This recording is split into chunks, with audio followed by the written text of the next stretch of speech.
Hi, my name is Karen Fabian and I'm the founder of Bare Bones Yoga, and thanks for taking a minute to watch this video. I'm guessing you're a yoga teacher, maybe, and you're interested in learning more about anatomy, and if that's the case, you've come to the right place. All my videos here pretty much cover that topic. Today what I want to do is do a partner video to my most recent podcast episode. My podcast, if you're unfamiliar, is called Conversations for Yoga Teachers.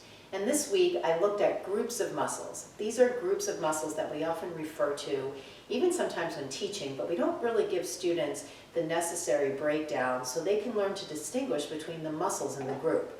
So common examples of this are things like the core, or the glutes, or the rotator cuff, when in fact there are distinctive muscles within each group, and it can be really helpful for students to understand what the difference is, in large part because the muscles in the group sometimes do different things. So let me just show you how this looks in actual practice. So in terms of anatomical movements of the body, if we look at the muscles, we can break them down into each muscle in the group and what its anatomical action is. And by that I mean primarily what does it do. So let's first look at the rotator cuff. So the rotator cuff muscles are four, S-I-T-S. Supraspinatus, infraspinatus, teres minor, and subscapularis. And you might think, well, if she's going to demonstrate about muscles, why doesn't she have the skeleton? Well, this is intentional because I want you to step away from how you're used to learning anatomy, which is looking at the muscle in isolation in a diagram or in some kind of illustration where it's a skeleton or the muscle is on top. And I want you to think about it now more in terms of looking at a person, because that's really how you're going to be seeing muscles in action when you're a yoga teacher. So the four muscles of the rotator cuff, S-I-T-S, supraspinatus is on top, this most superior. It sits in this little fossa on the top edge of the scapula. Its main job is abduction of the shoulder. Then you've got teres minor and infraspinatus. So both of those run from the scapula to the humerus. So infraspinatus and teres minor. And their job, given their placement on the humerus, is external rotation of the shoulder. And then you have the subscapularis, and that sits on the inside of the scapula. So if you imagine my shoulder blade here, the inside part, that's where that muscle resides. And that muscle's job is internal rotation. So let's review. Rotator cuff muscles, supraspinatus, abduction, infraspinatus and teres minor, external rotation, subscapularis, internal rotation. So then we get to muscles of the core. We've got the transversus abdominis, which runs around the center of the body. We have the internal and external obliques, which run, for the most part, from the pelvis to the ribs. And they're responsible for twisting and side bending. And then we have the rectus abdominis, which runs from the pubic bone to the sternum, and that's responsible for spinal flexion. What we commonly say when we teach is draw your belly button into your spine. Now, one cool thing about the transversus abdominis is it's really helpful to cue to this when people are in postures like plank, because here they're closer to the floor, they're fighting gravity, so ask them to hug the sides of the body in, and they'll get some of that action of the transversus. And as they move from plank to low plank, it'll prevent that all too familiar kind of slumping through their belly.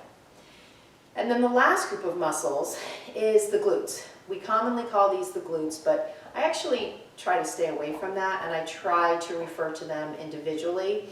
Two are more alike than the one is. So the biggest muscle of the gluteus complex is the gluteus maximus, and that pretty much covers the whole back of your hip.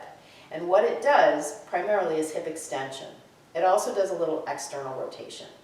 Then you've got your glute minimus, gluteus minimus, and gluteus medius on top. And that's primarily responsible for hip abduction.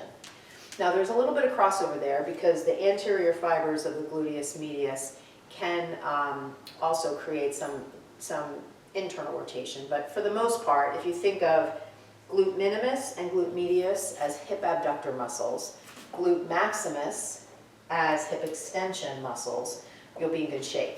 The one additional caveat is that the gluteus maximus also does a little bit of this.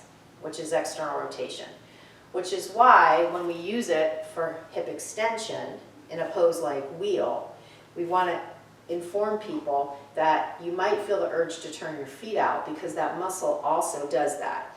So try to keep your feet straight, or I like to teach when people come into wheel, putting a block between their feet like this and asking them to hug the insteps of their feet against the block. And then as they go up and back, imagine I was laying on my back here, as they go up and back, they can continue to feel the feet hugging the block, and that informs them that they are keeping their feet straight. If people turn their feet out as they go into back bend, sometimes it feels like there's a little compression on the low spine. So those are some muscle groups and the different things that they do, and within each group, what the muscles are. So rotator cuff, core, and gluteal muscles. So to listen to the whole episode, which this week was pretty short, I usually run about an hour, this is only about 20-25 minutes, and I start with an intro with some interesting themes and topics around sequencing.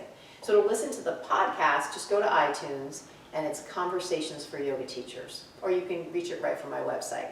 And then as far as learning more about anatomy, if you're really jazzed up and you're really feeling like I am ready to take this on, wonderful, and I want to support you in that endeavor. So go to my website and click the link for the waitlist for my program. It's called the Blueprint Learning Program. That'll tell you all you need to know about anatomy and nothing more and nothing less, and really help you translate it into the skills you want as a teacher.